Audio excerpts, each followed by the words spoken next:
Welcome, everybody. The music has ended, and so it must be time to begin. I'm so glad to see all of you. Some folks will continue to join us. And there we are. Now we can see all of each other's faces. I love this part. I love this part. Hello, everybody. It's great to see you. And I mean that. That's not an April Fool's Day thing. So let's begin first with prayer.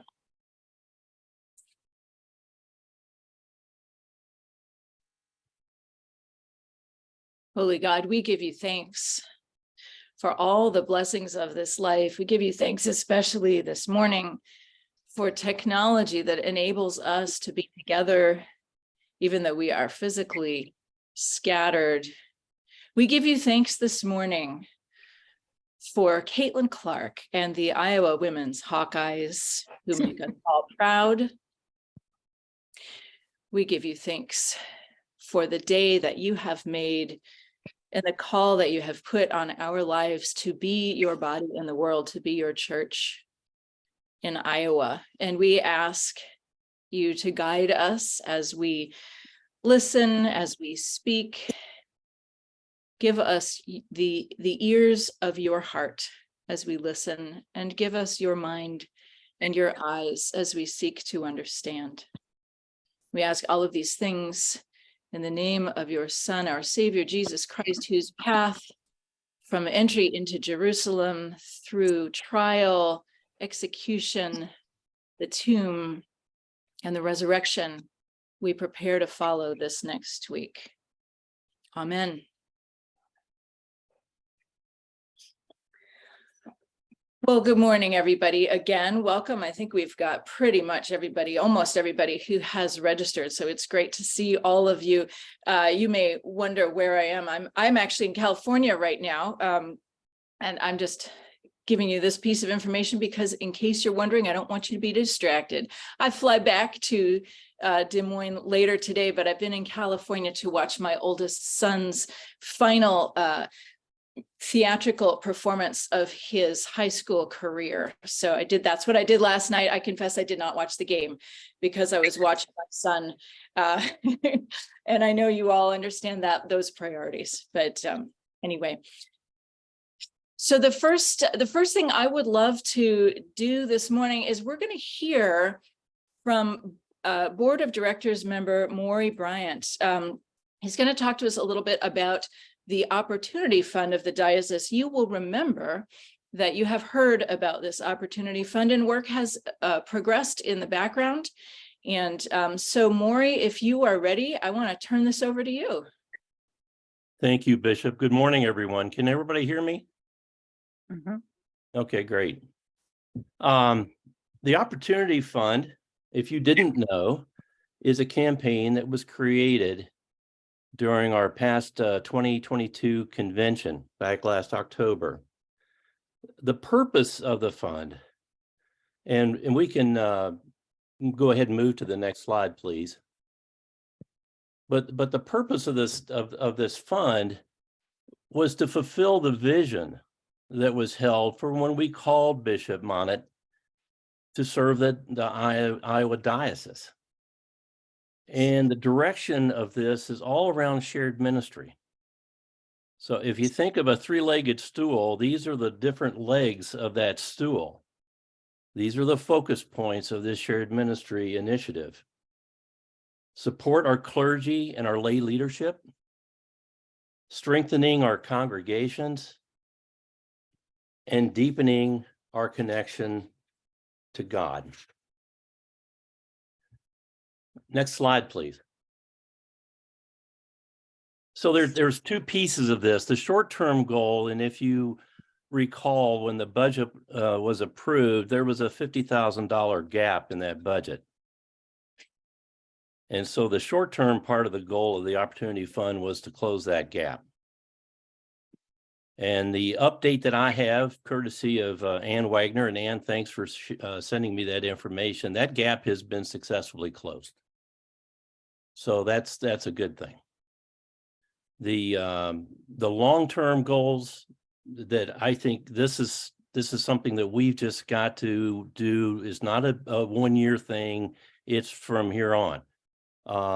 One is nurturing and strengthening the connection that we have between our congregations and the diocese. The discussions that we have had at the board level, the diocese, we are the diocese. It is us. The diocese is not some entity off on the side that just takes resources from folks. It's not. We are the diocese. So how do we nurture and how do we strengthen that connection between all of our congregations and the diocese? And secondly, and very importantly, how do we improve our communications and share the ways that we're working across the diocese to strengthen, to do these 3 pillars, to strengthen our congregations, support our leadership, and deepening our connection to God. So really, in a nutshell, the Opportunity Fund is all about our opportunity. And really, it's all about our commitment to mission. It's about our answering God's call, and it's about nurturing each other. So when all the chapters break today, and you'll see that if you take a look at the agenda that Tracy put together, it follows these 3 focus areas of that we've just talked about. And I would encourage each chapter when you meet is to think about ways that the chapter can accomplish these 3 different areas of nurturing and strengthening and supporting our clergy and lay leadership and moving forward in that direction and deepening our connection to God. So I would open it up to questions. This is, I know, rather short, but I just wanted to give you an update as to where we are. So questions, anyone? I couldn't have been that good, so come on, let's somebody's got a question, surely, or a comment.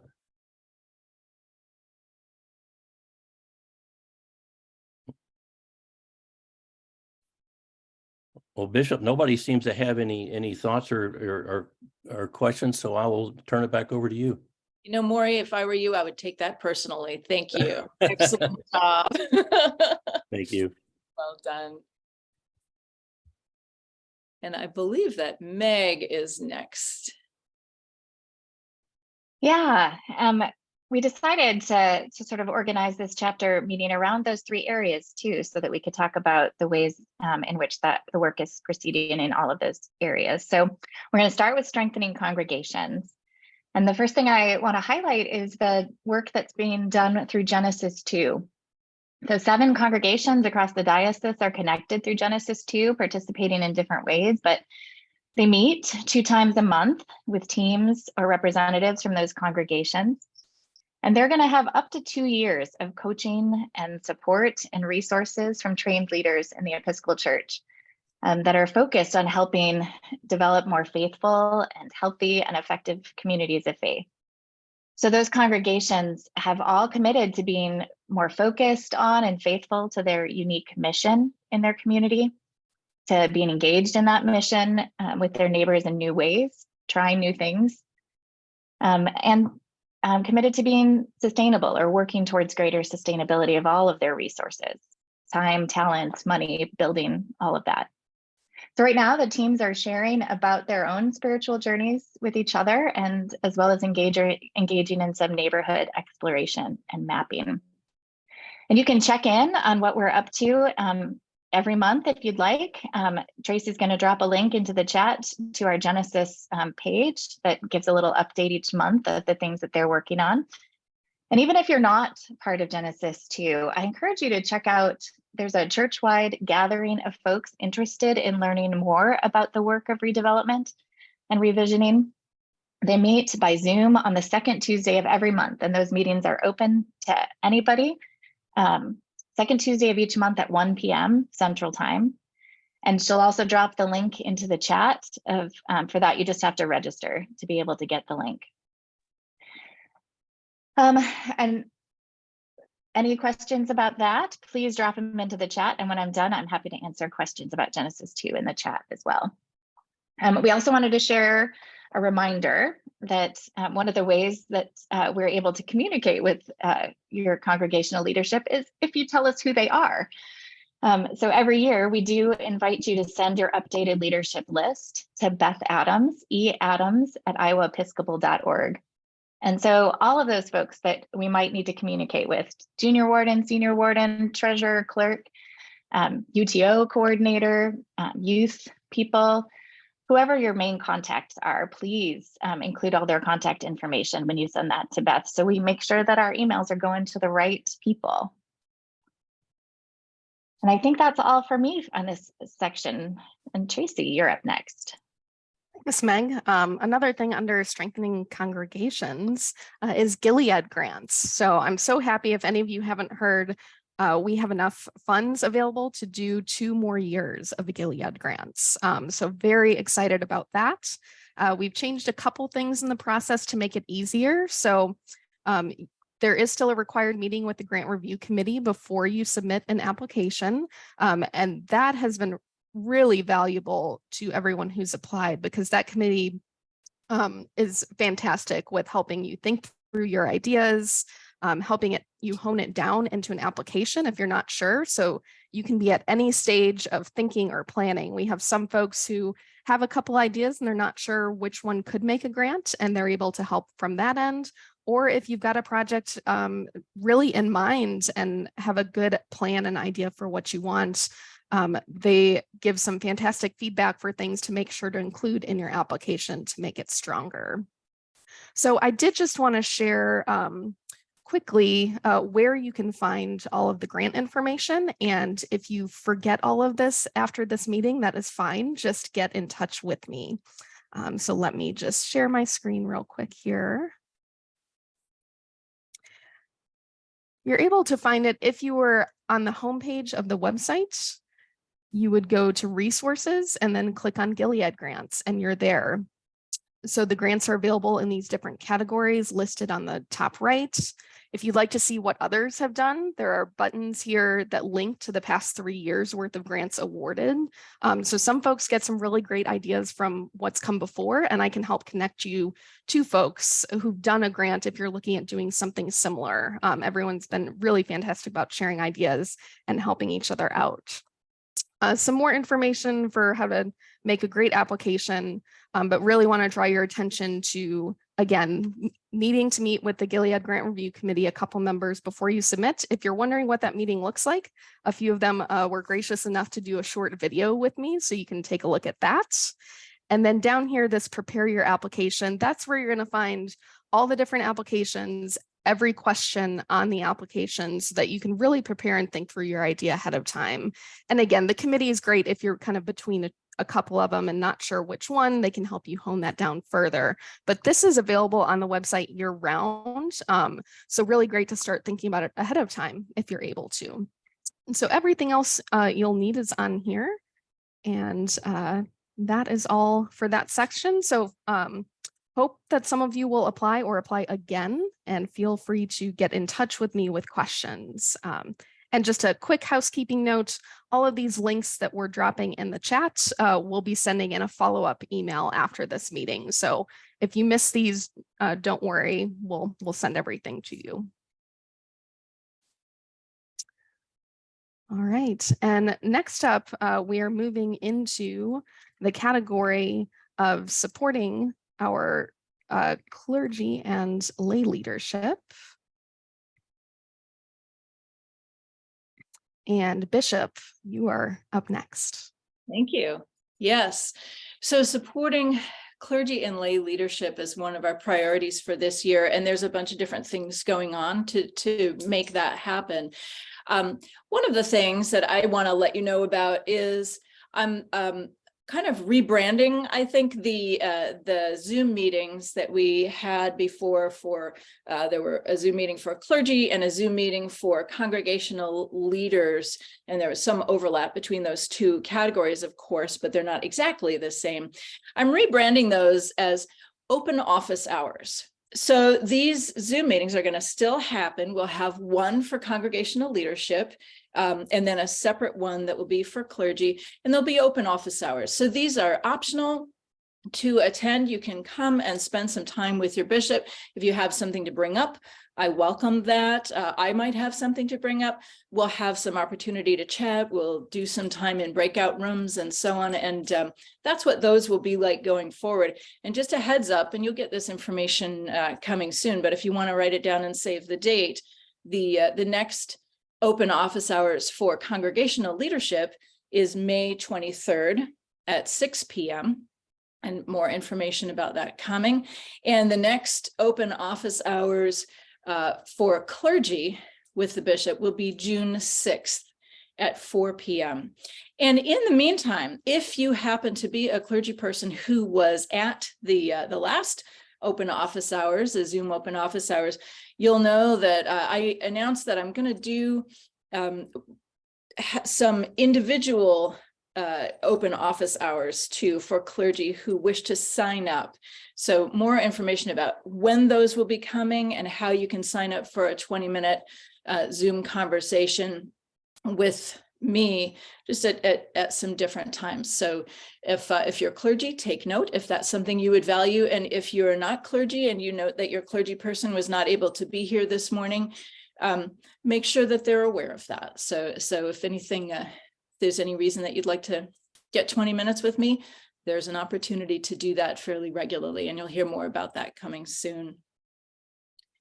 So I'm going to switch gears for a minute. Another way that we support clergy and lay leadership is when there are issues that come up with your building.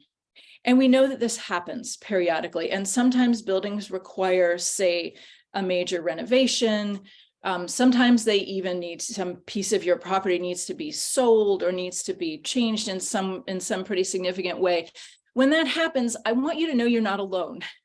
You're not alone. The diocese has a property committee that can come alongside and help you. There's also some canonical requirements that you should probably be aware of, that if you're doing major renovations or selling property, the standing committee actually needs to approve that. And so you need to get in touch with us.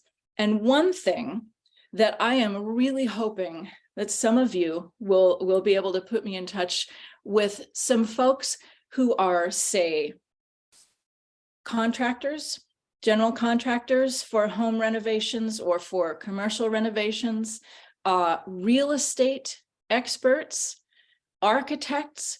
We need some more folks to join our property committee.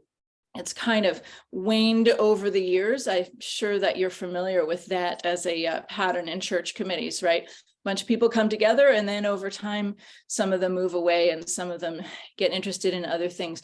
We are renewing our property committee. And so we're looking for folks from all around the diocese who have interest and expertise in matters that relate to property.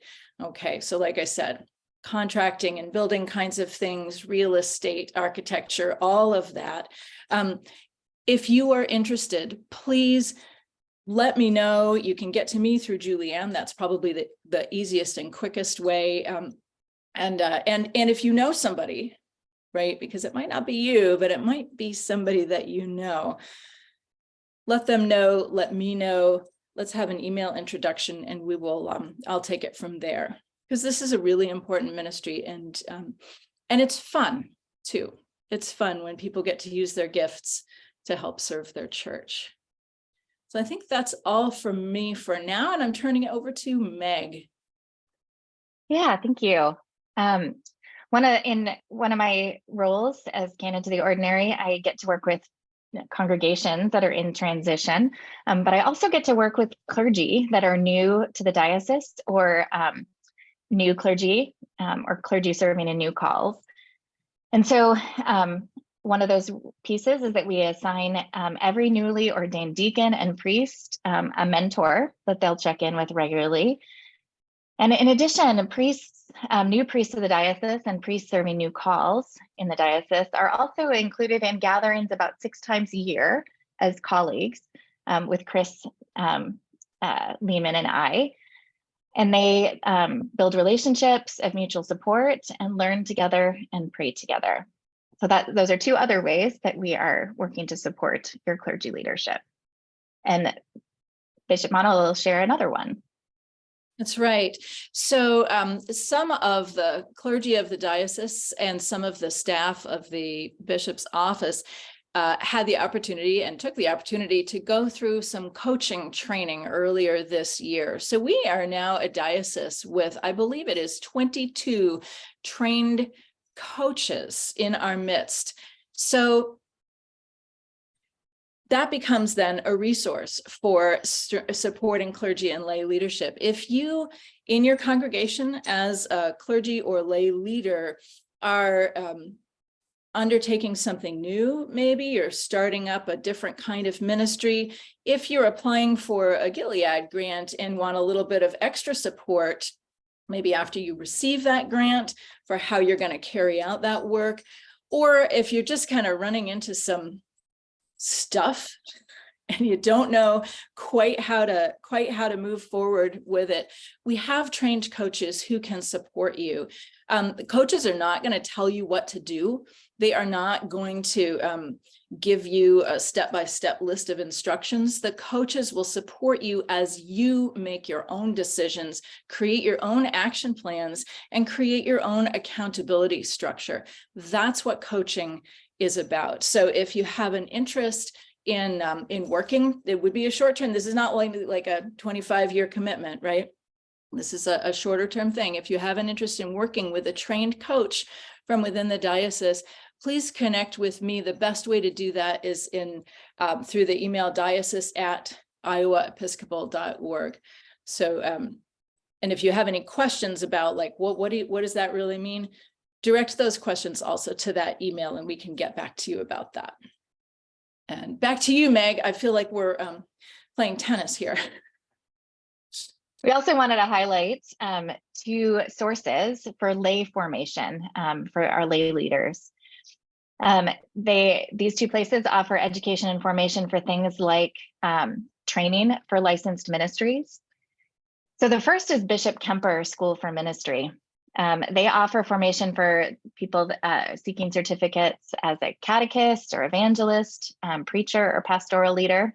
You can either attend in person in Topeka, Kansas over the course of 6 to 10 weekends, depending on the course, or over Zoom. And their courses are really affordable. It is a really easy to access way, especially if you're being in a congregation that doesn't have a priest that can do that training for you.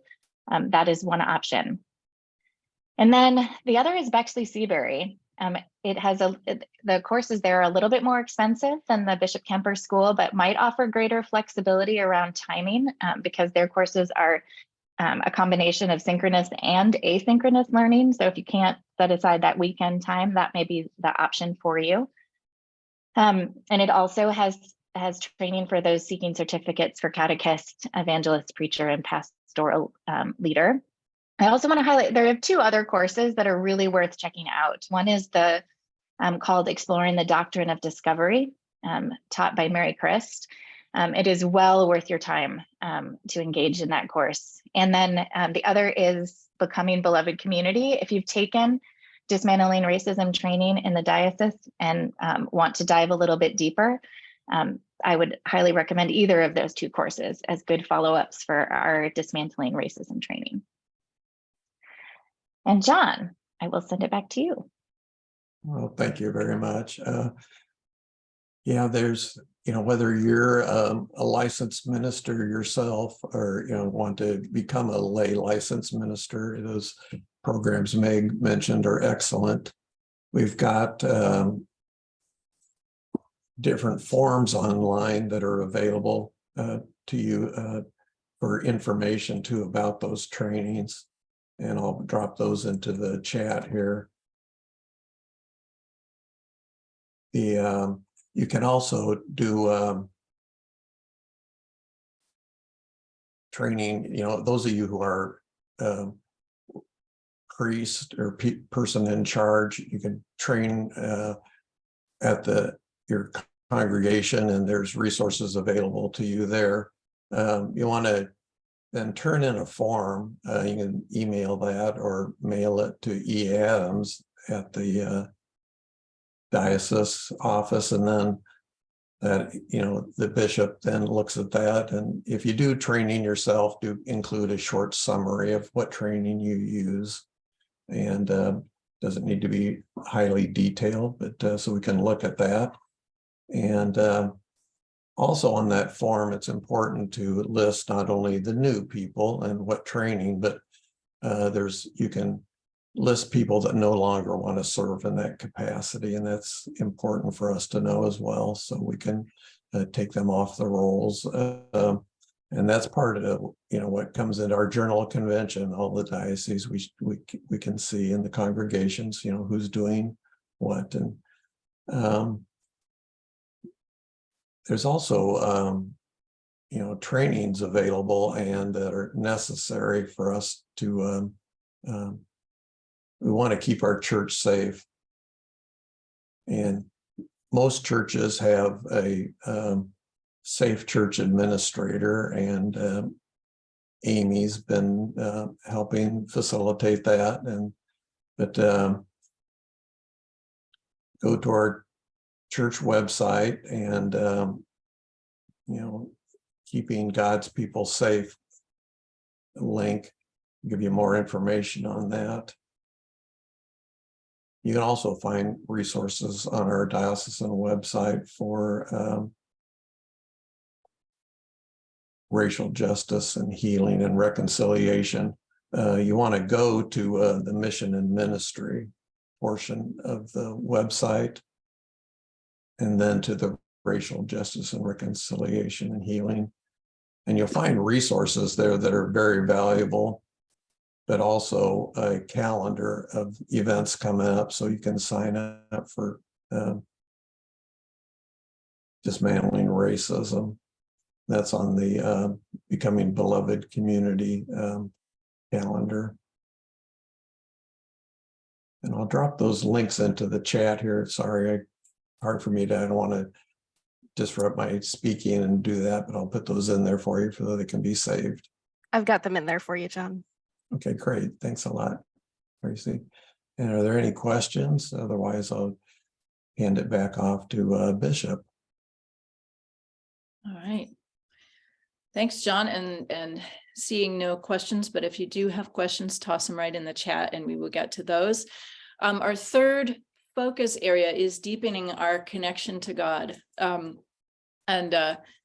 am convinced that there is one thing that faith-based organizations can do that no other organization can do, and that is provide opportunities for folks to deepen our connection to God. That is the heart of what we are here for, right?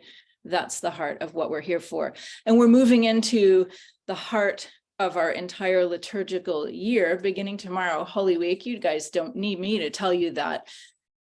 However, what I am going to tell you is that there are people out there who are not already members of your church, who maybe have never attended your church, who God is calling to find a church for a Holy Week service, right? There are folks who might be looking for a church in your community for Palm Sunday, Maundy Thursday, Good Friday, Easter, whatever it may be.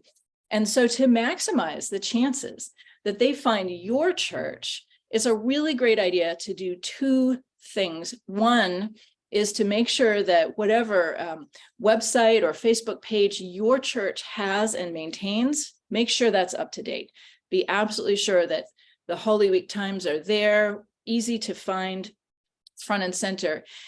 And the Episcopal Church, right, the broader church also offers us a tool that we can use and that works really well for folks who are trying to find Holy Week services. It's called the Episcopal Asset Map. You will have heard of this before from one time or another. There's lots on the Episcopal Asset Map.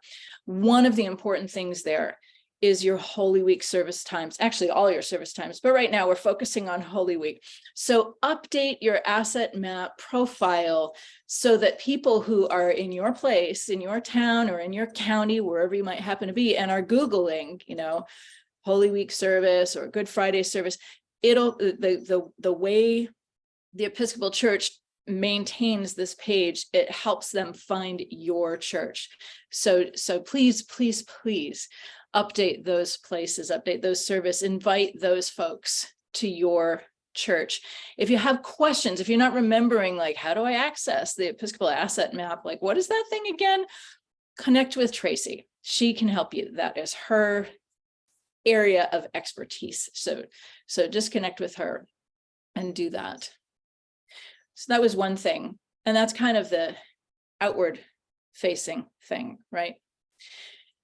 And what about our inward facing souls? What about our own deepening our own connection with God? We are in relationship, you will remember this, with Brother James Dowd of the Benedictine Way in Omaha, Nebraska.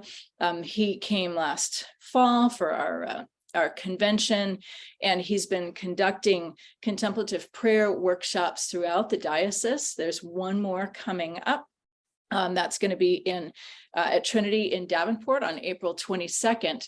And in the meantime, for Holy Week, Brother James is offering online contemplative prayer time to come together at 10 o'clock in the morning, every morning during Holy Week, Monday through Saturday. So if you're interested in participating in one or more of those sits, and that will be just a short time of teaching and maybe focus on that particular day in Holy Week, and then a 20-minute sit, please email him. And his email address is going into the chat right now.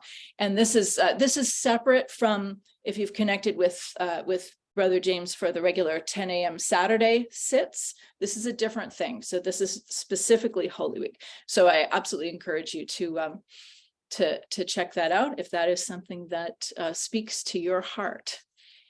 And I am passing this over to Nora. I actually don't see Nora on here, but I can give an update. Thank you. Yeah.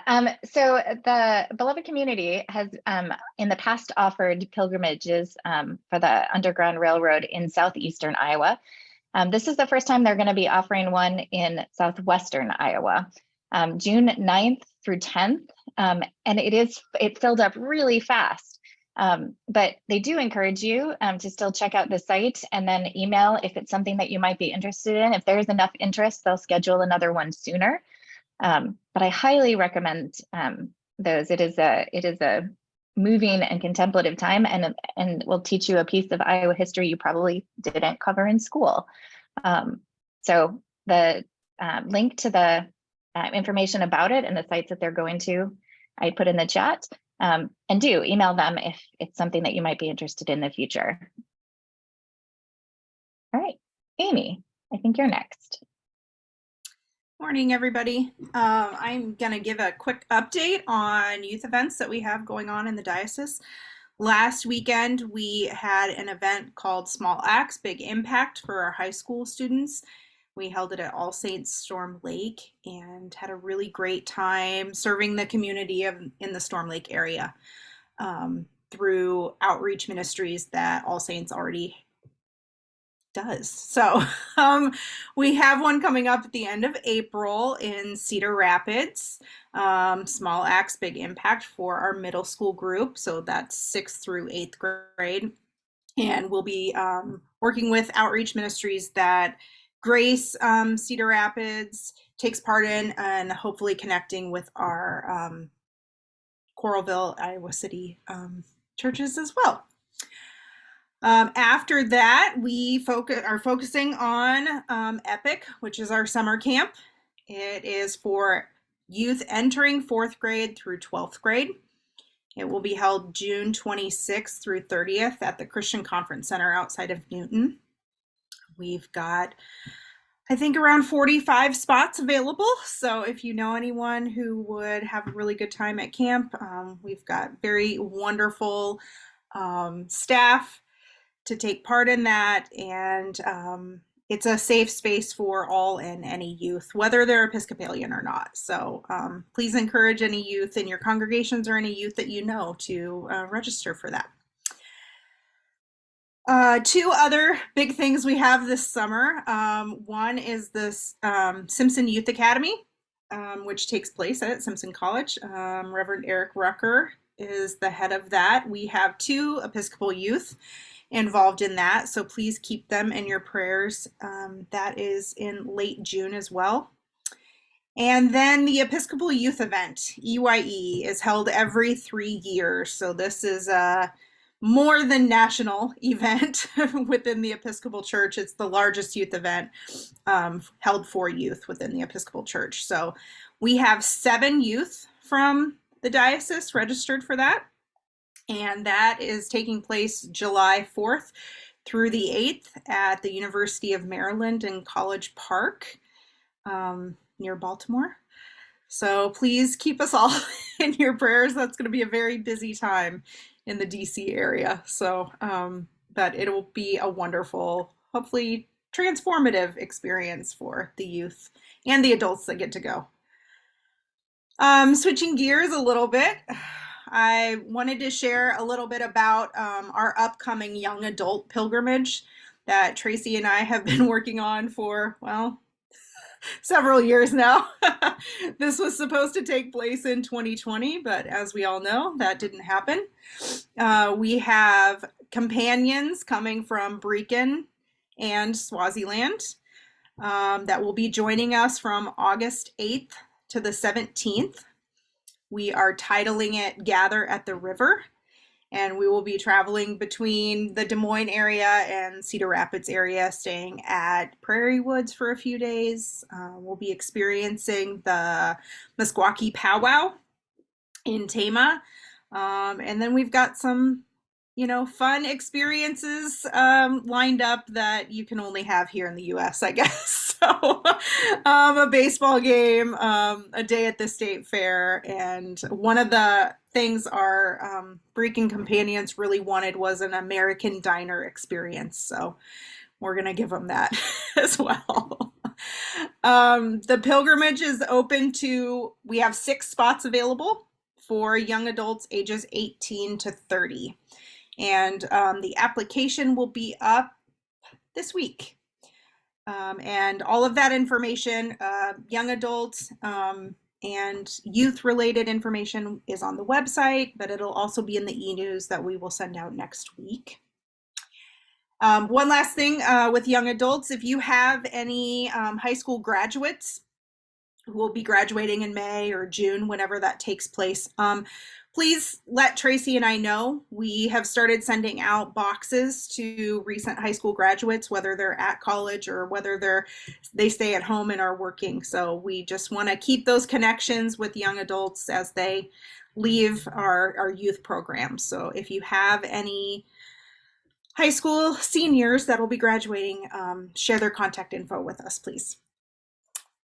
And I think that's it for me. So Bishop, back to you. Yeah, thank you.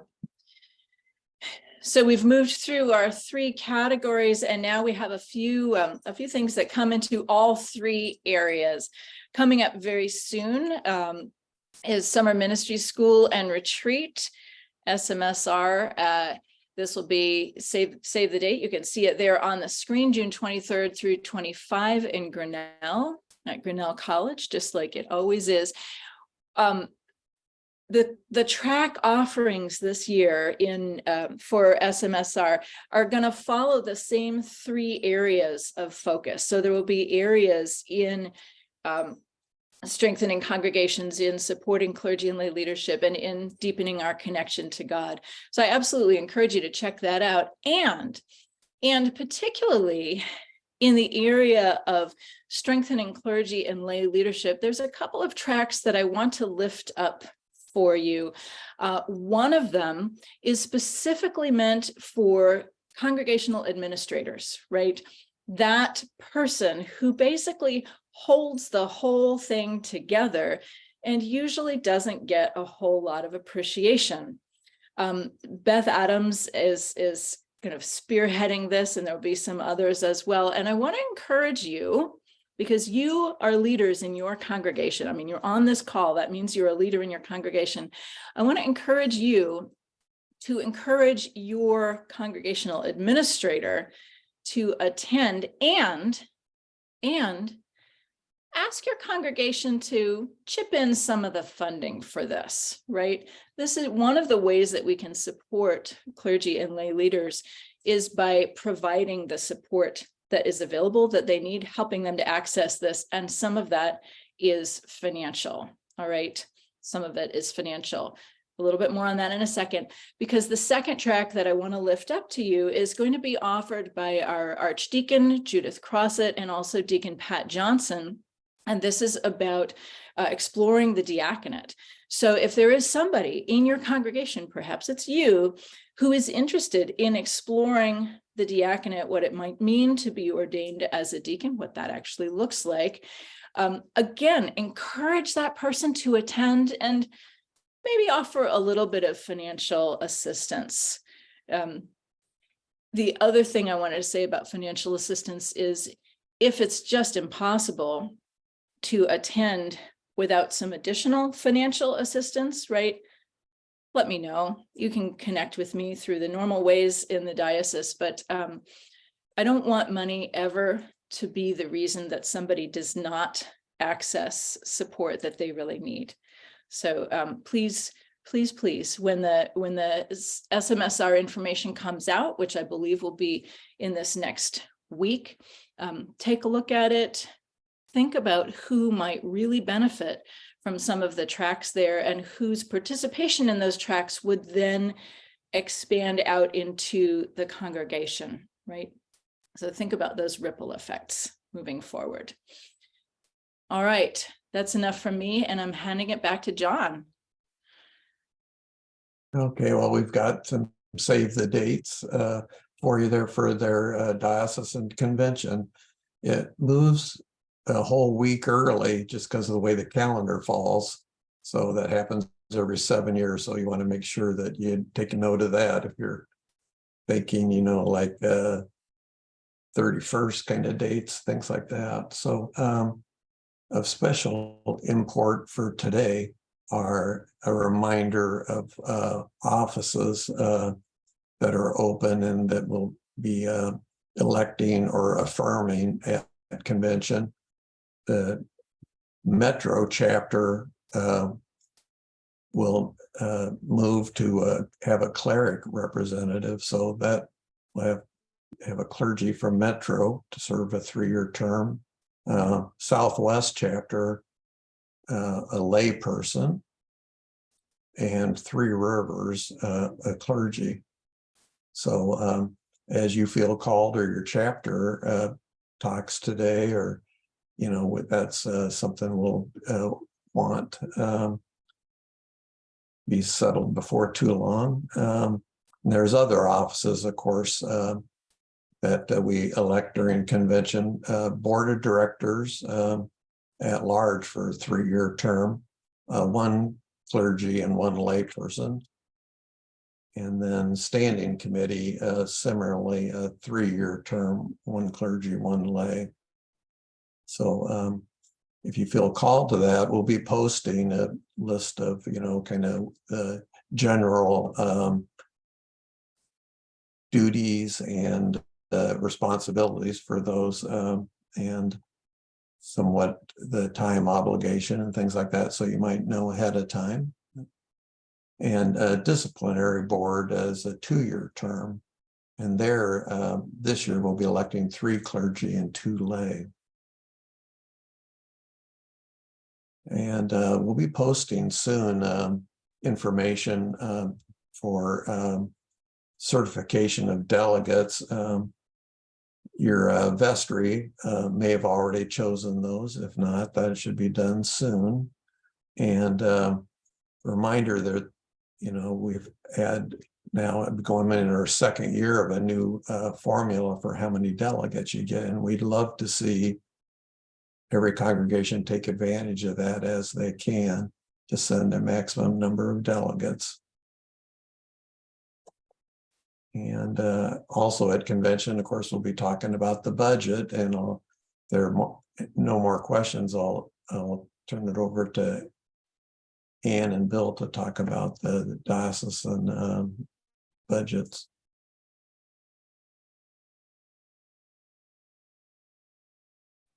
Hi, everybody. This is Ann Wagner. I am the diocesan comptroller. Amy, do you want to, or Tracy, do you want to put that slide up? It's not a diocesan meeting unless we talk about the budget. You all know that, but we're going to go kind of light on it this time. Bill, are you there and want to chip in here? Good. Do you want to run through this real quick? Sure. This is the annual cycle that you're looking at, and every spring we start shopping for ideas for what's different coming up. What do we need to include in the budget that we haven't? What do we need to take out? You know, how do we want to steer it into 2024 from the 2023 budget? So your chapter meeting is a great place to discuss that. If your vestry has ideas, if individuals have ideas, send them in. This is the time when we're just out there looking for what do people want to see in the budget. During April and May, the Ways and Means Committee processes all of that, prepares a draft budget that goes to the Board of Directors at its June meeting. At that meeting, the board adopts a draft, and whether it's the one we send or do they tinker it themselves. That is out for discussion over the course of the summer. And so the chapter meeting that we'll have in a few months, in probably August, is a place to discuss it with something in hand to look at. The board will then review all those comments and input in September and adopt another version of the budget, which is the one that we will consider at convention. So that's the annual cycle. This is the period of the year where we're looking for ideas, looking for your advice on where to direct the budget for next year. So open season.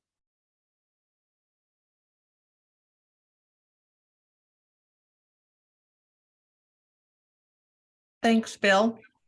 I think that is all we have for this meeting. So I'm going to turn it back to somebody, Tracy, to talk about what's next.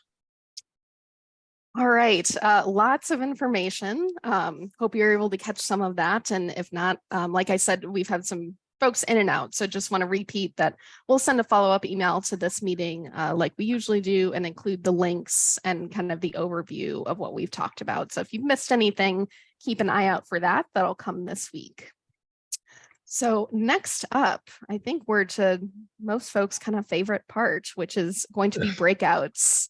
Things, a couple of things are a little bit different this time, so I just wanted to go over those. We love that Zoom has updates, and it's actually making a few things easier for us. All right, so first off, for anyone who doesn't know, especially if this is your first meeting, we break out into these mission chapters. There are 10 of them across the diocese, and it's arranged geographically. In your breakout room with your chapter, you should have a convener that helps facilitate the meeting. If you don't, and you're electing one this time, please let us know who that is. You can send that to that diocese at email. And please make sure to appoint a note taker in your group. These notes go to the board of directors, so it's really important that we have a record, and that gets included with all of our records for the year. Those can also go to that diocese at email address.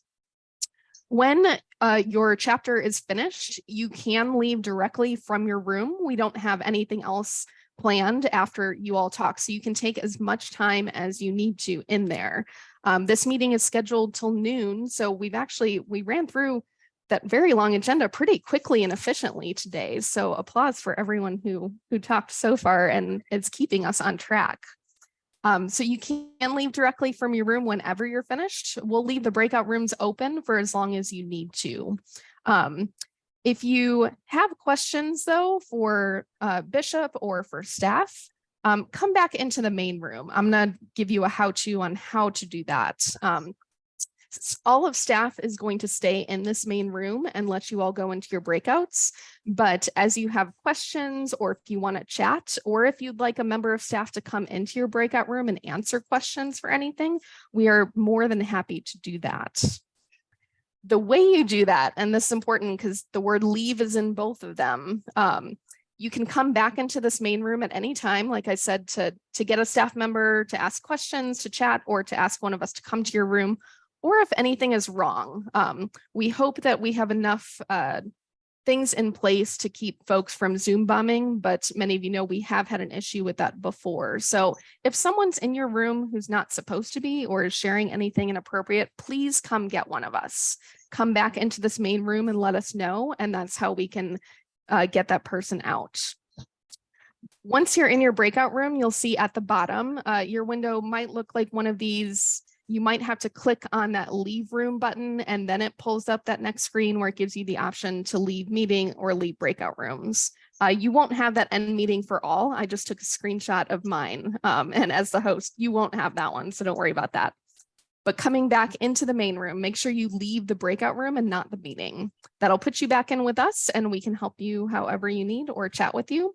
If you do accidentally leave the meeting, don't worry, just come back in using your link and we'll get you back in whichever room you're supposed to be in. That is not a problem. Did want to post a list of the different chapters. So if this is your first time here and you're not quite sure where to go, just want to give you all a moment to take a look.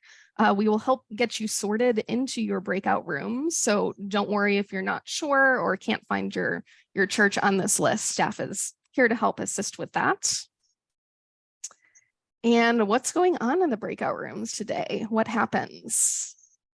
Any of those elections or nominations that are needed that John mentioned, you can take care of that today. And then we have some questions here. So question one, can you share examples of ways in which you partner at the diocesan level with other churches of any denomination and or with organizations to accomplish mission that you couldn't do well by yourself? Question two for discussion is what missional activities are best supported at the diocesan and or wider church level? Question three is what have been your greatest successes and challenges? And four, how is the church changing and how does our allocation of resources, which does include that money, as you know, Anne mentioned, we do always talk about the budget, but resources are also time, people's attention, the people are our greatest resource and asset with this. So how might all of that need to change? One new piece that we are going to try to do, as it looks like it's with Zoom, is we can't give these questions to you in the chat. It doesn't transfer over, but it does look like I'll be able to share that screen with you for the first few minutes of your breakout session. So if you want to have someone take a picture or write down the questions quick, I'll leave that up for the first few minutes as you get into your breakouts. And that is a new feature that is very exciting because we haven't been able to do that before.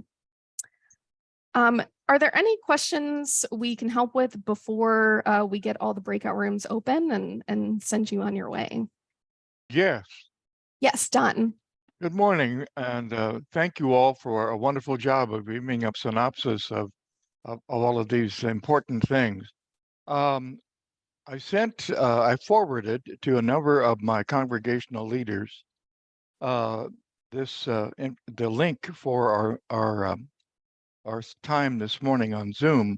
So if you scan, you'll notice there are a number of Donald Keelers. As if it's not bad enough that we have one, I think there are 3 or 4 that are listed there because I scanned them my Zoom link. So if you would be so kind in the breakout rooms to include them in the Southwest chapter, that would be appreciated. Yes, we can absolutely do that. Thanks, Don. And the reason for that, if anyone is curious or had that same issue, when we do registration for these Zoom meetings, the link is unique to each person. So unless you register individually, everyone comes in as you.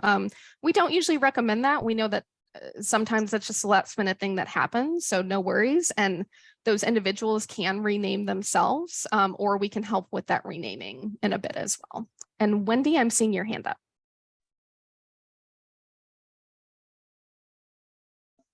It's probably self-evident, but I wanted to clarify, you said that the chapter convener, is that by default the rep to the board of directors, or are those interchangeable, or? Does someone else on staff want to take that? It does not have to be. Oftentimes it is somebody else that that takes that so that the chapter rep can take notes.